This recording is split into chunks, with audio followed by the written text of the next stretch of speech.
అంగం సైజ్ పెరుగుతుందా సార్ అని అడుగుతుంటారు.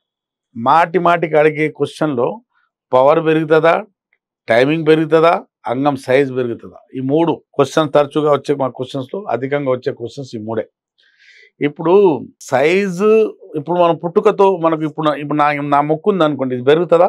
పెరగదు కదా. ఇది వేలు ఉందనుకోండి, వేలు పెరుగుతుందా? ఇప్పుడు నేను 58 ఇయర్స్, నాకు హైట్ పెరుగుతుందా? పెరగదు.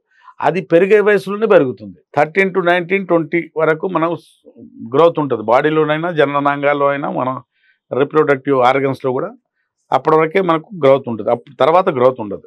హస్తప్రయోగం వల్ల బాగా హస్తప్రయోగం చేసుకోవటం వల్ల పెద్దగా ఉన్న సైజు, అంగం సైజు 6 ఇంచులు ఉన్న అంగం సైజు 4 ఇంచులు అయింది అనుకోండి, దాన్ని పెంచుకోవచ్చు.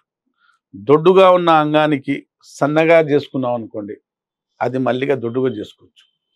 అలాగే చక్కగా స్ట్రైట్గా ఉన్న అంగానికి ఇలా వంకర చేసుకున్నాం అనుకోండి, పైరోని డిసీజ్ వచ్చేస్తుంది కొన్ని సందర్భాల్లో. ఇలా వంకర అయిపోయినా, పైకైనా కిందికైనా, లేదంటే సన్నగా అయిపోయినా, రూట్ ఆఫ్ ది పెన్నిస్ సన్నగా అయిపోయినా దాన్ని మళ్ళీ సరిగ్గా చేసుకోవచ్చండి.